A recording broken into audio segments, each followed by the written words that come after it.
Welcome to the Motivated Martial Arts Podcast. Your hosts, Jackson White and Gavin Cook, have been friends and taekwondo training partners for over 40 years.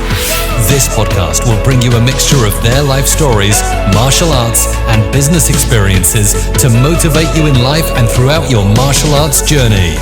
Adding in a mixture of inspiring interviews and some of the best traditional martial artists around today. So over to your hosts, the Motivated Martial Artists. This podcast is brought to you by our sponsor, skillsconnect.co.uk, the world's leading children's development program for martial arts.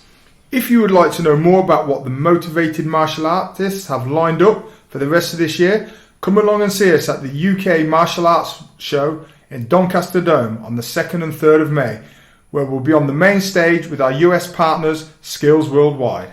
Okay, welcome to the Motivated Martial Artists podcast with me, Gavin Cook. And me, Jackson White. And today we've got Jake Brosnan joining us from the US as part of our continuation of our US special. So we're really looking forward to welcoming Jake on. Hello, Jake. Ahoy, hoy. How are you? Yeah, good, thank you, young man. We're just returning the favour because you was good enough to invite us on your awesome podcast, The Martial Media. So we figured it would be a good opportunity to reciprocate and find out a little bit about you and how you got into martial arts and all that sort of good stuff, really. So I'll fire over to you. Well, thanks for having me. It's always nice to be on this end of it where I don't have to do all the work. No, I don't know. You're going to get some high pressure questions today, my friend.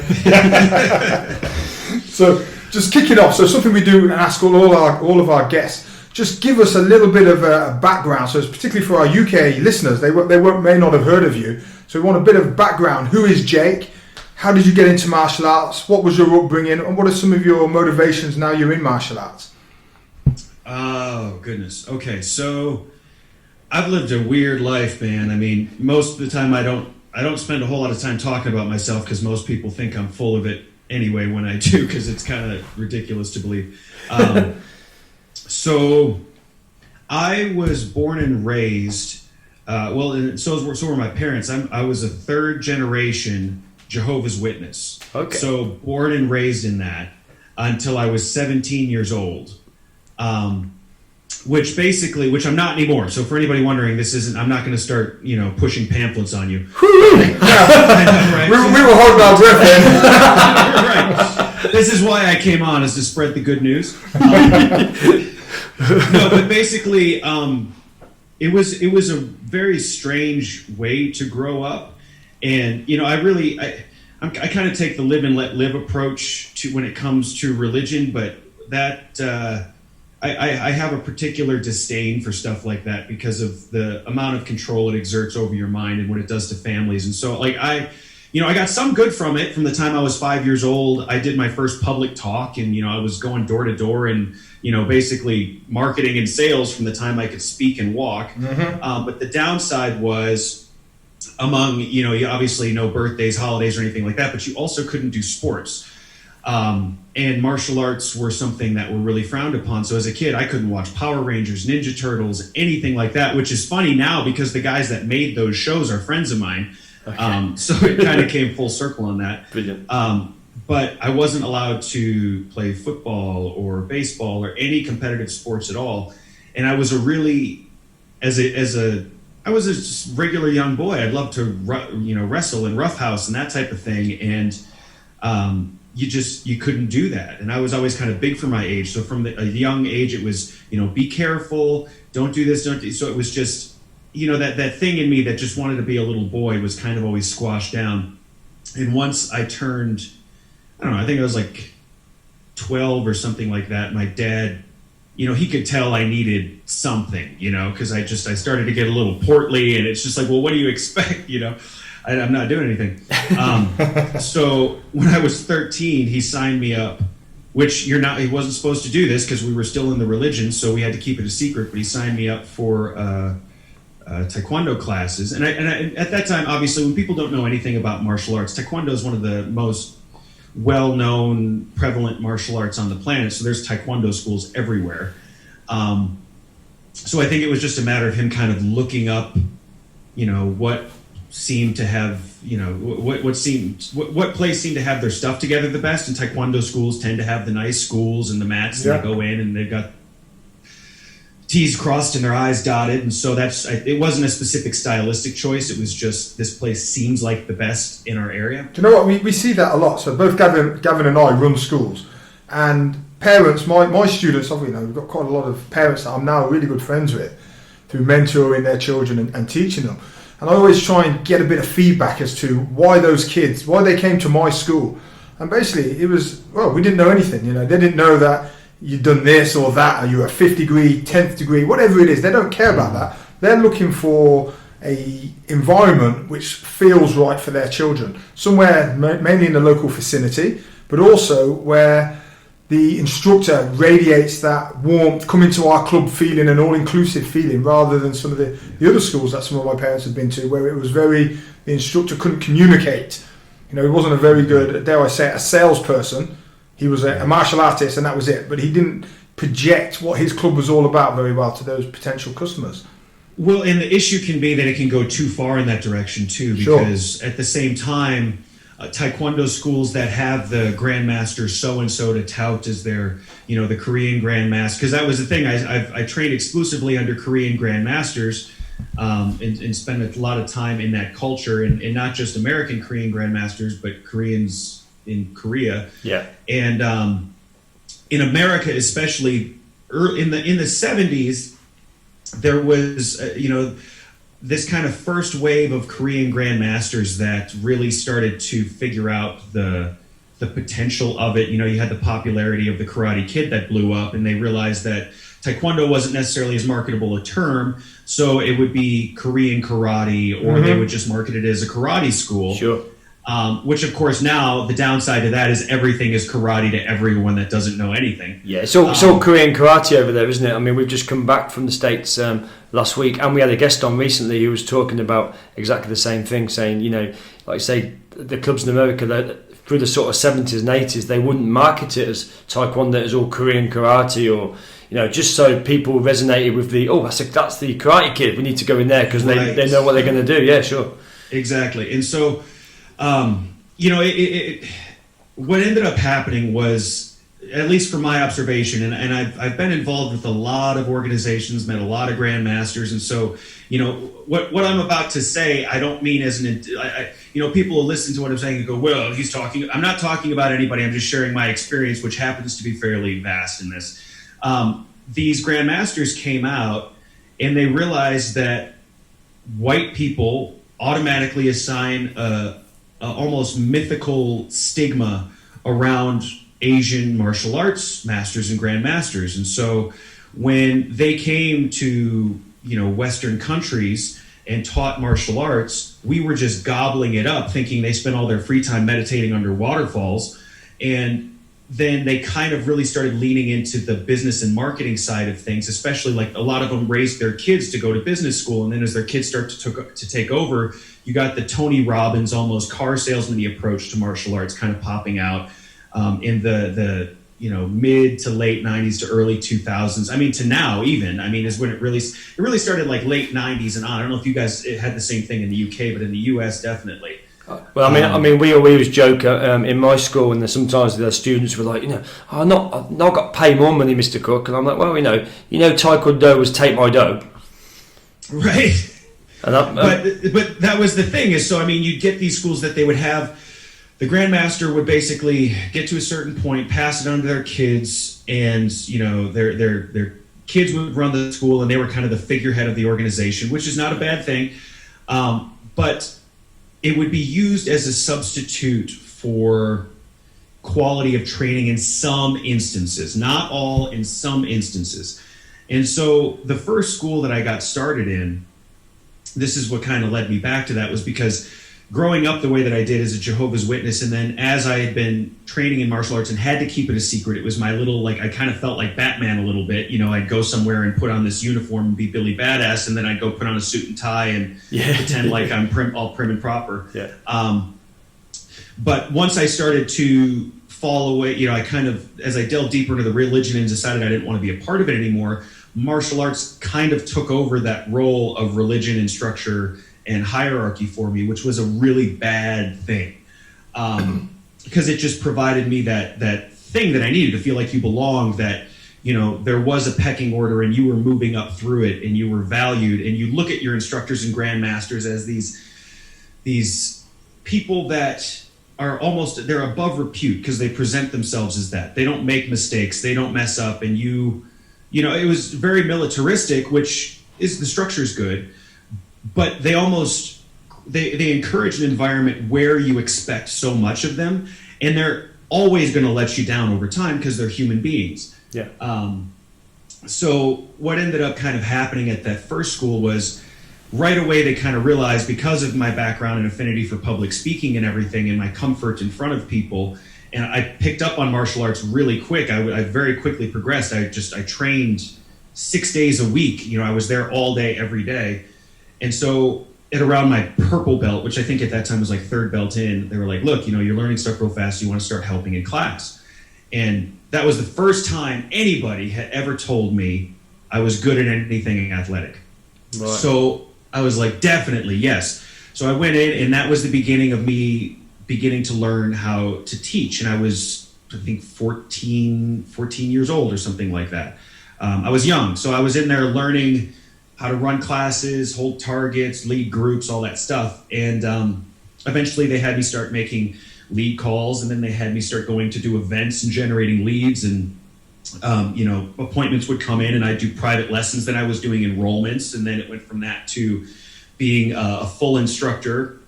And then I was running a location, and then I was managing several locations. And this was for the largest martial arts chain in the Midwest. So main school had like 900 plus students, and we had 5 other locations that had at minimum, I think 400 or something. So it was very much a business. I mean, these guys were bringing in over $1 million of new revenue at one school per year. Is it American Taekwondo Association, was it? No, this was the style of forms were I believe it was the Chamukwon style form. So it was kind of based off the ITF style stuff. Okay. And but he kind of had his own thing. The grandmaster of that school was loosely affiliated, but they would issue their own black belt certificates. It was one of those deals where, like, if you really want to pay for that certificate, you can get it extra type of thing. Okay. But anyway, what ended up happening was I was feeling like I'm part of this family and everything's going good. And then I realized that once I reached a certain point, when I would have a month where instead of getting 30 new students, maybe I got 15, I was getting really reamed out.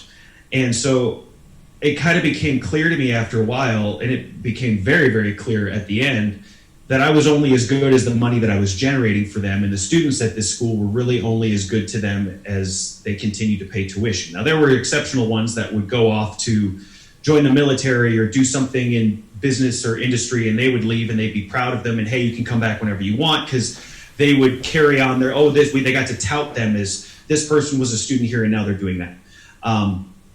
But it kind of shattered that for me, because I really felt that these were people that cared about me, when really that wasn't the case. They were just using me for what I could do for them. Well, so I left. Sorry, Jay. I suppose you felt as though you'd actually landed into almost like another family, really, after coming from your sort of religious family, almost into the martial arts family. Well, and that's the thing too. When you leave the Jehovah's Witnesses, you're excommunicated, basically. Yeah. I wasn't kicked out, I left, which means that to them, you are the worst of the worst. They call you an apostate if you don't believe in it anymore. Right. So your family, your friends, everybody you knew will not have anything to do with you anymore. Now, thankfully, I was able to prove, just through researching the history of the religion, I was able to conclusively prove that, hey, this is, something's not right here, to my parents. I was able to stacks of documents and show them everything. So my mom and dad left with me, thank God, because that would really be terrible if my parents at that young of an age would just, But anyway, so yeah, I really did take over that role because everybody I knew was gone, Yeah. So, but anyway, so what ended up happening was I left. Right away got snatched up by a different taekwondo organization, and this one was the largest in the United States. They partnered with this fitness chain called Bally Total Fitness, so they had all these martial arts schools. brought these masters and instructors out from Yongin University in Korea on work visas. So there was a lot of really high-end Taekwondo talent there. And as far as my actual Taekwondo ability went and refining my skill, I learned more there than I did in years at the previous place. And I didn't realize how poor the quality of training in Taekwondo was. I mean, not terrible, but you see a difference when you work with guys from Yongin University as opposed to, you know, the fat stun of a grandmaster that went to business school. Yeah. You know what I mean? Like that, there's a huge difference there. These guys were incredibly athletic and they've been training since they were 3 and just were all about it. So from my real, because I was already a black belt at that point, but my real refining of my skill in Taekwondo, like that took me to a different level. And that's what got me started in Hapkido as a separate area of study. And so, but the downside was it was very, very strict Korean culture. And there was this sense of almost preemptive racism where it was like the grandmasters and the masters, they, even though there was American, you know, people that were of appropriate rank to be headmasters, you know, black guys, white guys, all, you know, whatever, you know, Hispanic people from America that were really talented martial artists, they were never brought into that inner circle because that was just the Korean grandmaster and masters that were allowed to be there, which was fine. But they had this like, we need to kind of get them before they get us thing. Yeah. So, yeah, go ahead. No, I'm just concurring with you. But so that was really. So then it started. That kind of got me thinking. Okay, was that what was going on at the last school too? Is there this sense of like secret racism? And as time went on, it became very clear that yeah, all the white and black and basically American martial artists that are in this, it doesn't matter how good they are, it doesn't matter how hard they work, they're never going to move past a certain point, and we're basically treated like garbage because we weren't Korean masters. And so. The fact was a lot of the American guys got to be as good or better than the Korean guys because they had to work that much harder to get everything they wanted. If I wanted to get my next degree black belt, you know, I'm sitting in front of a table of all Korean grandmasters and they're just looking at you with a scowl. So you got to really bring it or else there's no way. Yeah. And it was different being an instructor as opposed to being a student because the students, they were far less hard on because the students are paying them. They want their money. But for us, it was like a whole different level of scrutiny. That's really interesting. I mean, I think we've not seen anything like that in the UK so direct, but there are fringe areas where that could be applied, that theory, most definitely. That's what I'm saying is it's I don't know how much of it transfers over to other countries, but again, I kept thinking it's just this place, and then it would get so bad eventually that I just couldn't do it because it made me hate it. You know, I love to train and I love to teach, but I'd get to a point where I dreaded waking up in the morning. I dreaded having to do all this stuff, and it just I couldn't do it anymore. And yeah, I would say it's such a shame in a way, though, isn't it? Because some people get into martial arts just purely because they love the sport and they love the art. And then once they realise all of the sort of political involvement in the martial arts, quite often puts them off totally, and they leave and they just give up, and you know they basically they say I'm not going to do my belt because it's just a money thing, or I'm not going to do this because it's just a money thing, and they sort of fall out of love of the martial arts. And that was, I think, a big issue. If I had stayed as just a student, if I had just stayed as a student that went and competed, because I competed all the time, and of course, the more tournaments I won, the more they could tout my accomplishments and all that stuff. If I had just done that, I don't think I would have had any of these experiences. But the fact that I got brought on basically a year after I started my martial arts journey, like they snatched me up right away and trained me for that, and that's been my main career ever since. I've seen a side of the Korean martial arts world in particular that it really, even till this day, it hasn't gotten better for me. You know, as far as the actual style, I see it depends on who you train with, but you train with the right people and it has a lot of value. Your kicking ability and your footwork and, you know, it's fun and it's useful if you put it in proper context and everything. There's a lot of great stuff in it, but behind the scenes and the business side of it, just the fact that I've been involved in that for so long. Mm-hmm. So it taints your view a little bit, doesn't it? It gives you a bit of a tainted view.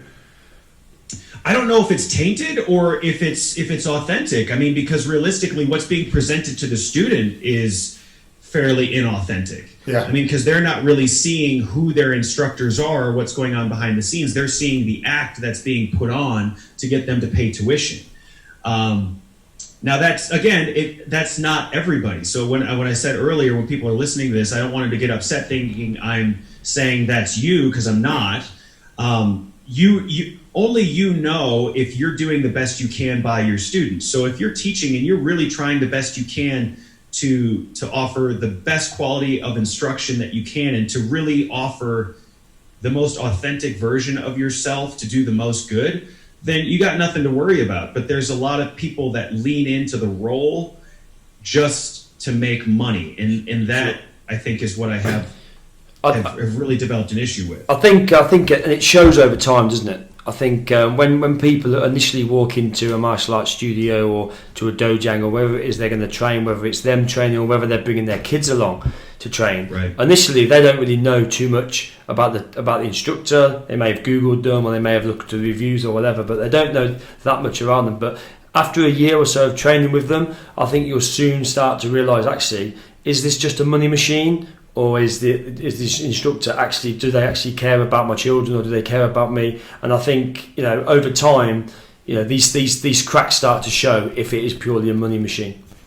If you're the right kind of person, if you're the type of person with an analytical mind that can really take a step back and look at things objectively, then yeah, it will become apparent very soon. The unfortunate thing is that, and I don't know if this is the same in the UK, but a lot of the people that are drawn to styles of martial arts like taekwondo and hapkido are people that they've been bullied. They don't necessarily have they're not the hyper aggressive meathead guys that want to get into MMA and more like, even I would say some jiu-jitsu, but that's kind of generalization, because there's a wide berth of, there's a lot of different types of people that get into jiu-jitsu, but MMA meathead guys don't tend to go in and train at taekwondo schools as often.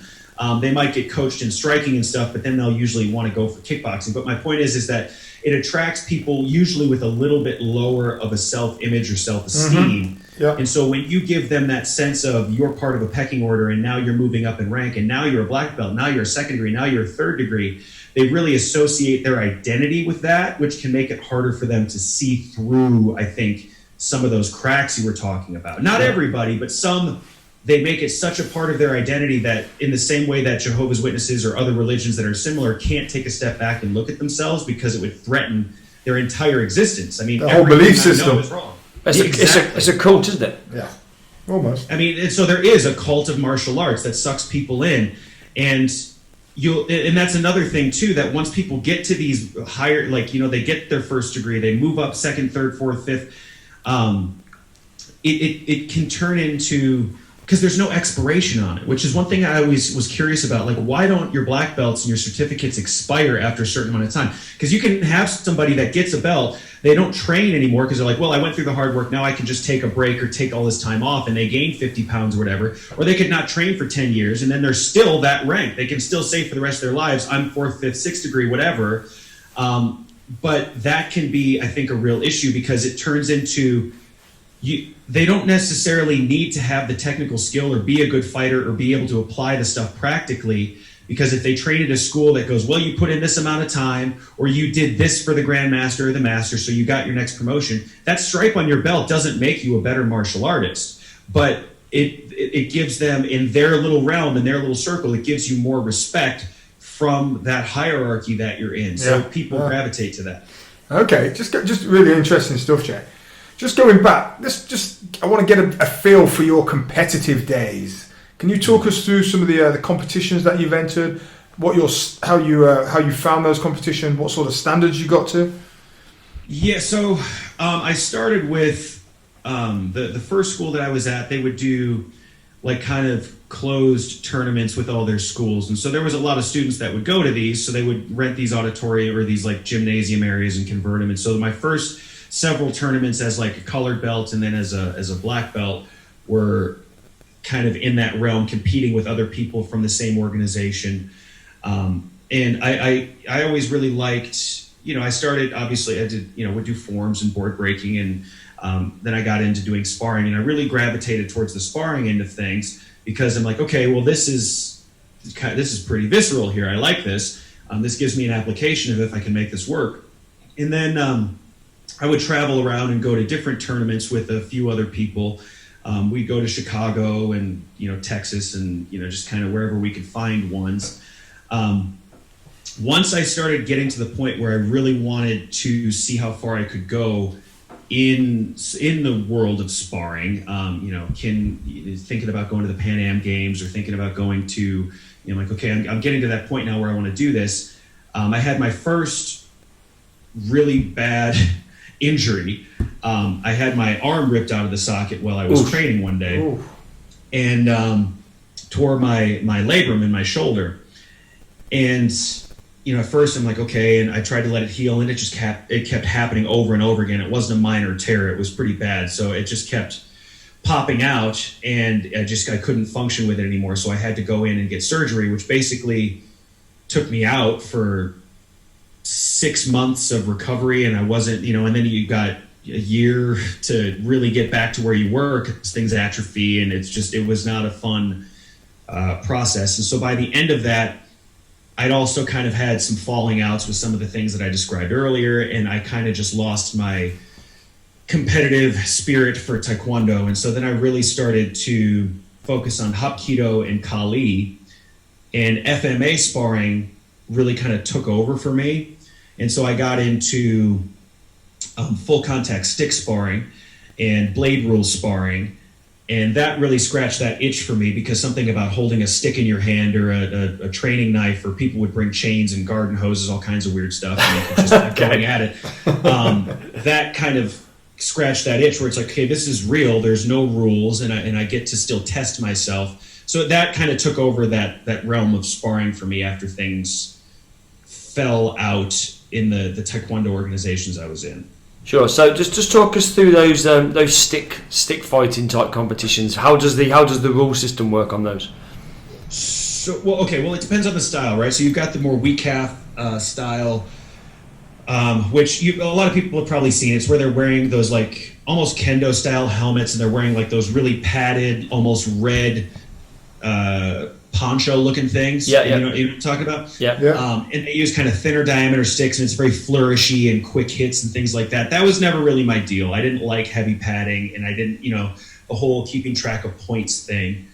And then I got involved in Pakiti Tersha Kali, which, as far as it was kind of funny because Kali was one of those things where it was primarily trained in parks. There's not a whole lot of, there's hardly any Kali schools. There's more popping up now, but it was always a backyard kind of park type of thing. So me coming from the big taekwondo school background, when I'd see these guys that would invite me, hey, you want to come train with us in the park? I'm like, you're not even wearing a uniform. You're wearing a t-shirt and shorts. And then looking back, I'm like, you idiot. What were you thinking? But so the point was that Pakiti guys, they train differently, less gear, and they actually target the hand, whereas in other styles of FMA, it's kind of considered bad form to target the person's hand. They talk about defanging the snake, but they don't like it done to them because it hurts to get hit in the hand. And Pakiti guys were like, we want to end the fight. You know what I mean? Like it came from a long line of people needing to get the job done. So it's a very efficient style of Kali. So how it kind of works when you start in Pakiti Tersha, you'll start with, like newer students, we started with what's called technical sparring, where after you get fundamental mechanics and some footwork down, you just step out and you go through basically no contact with another person, where you're just like, okay, I could have hit you there, this, that, and the other thing.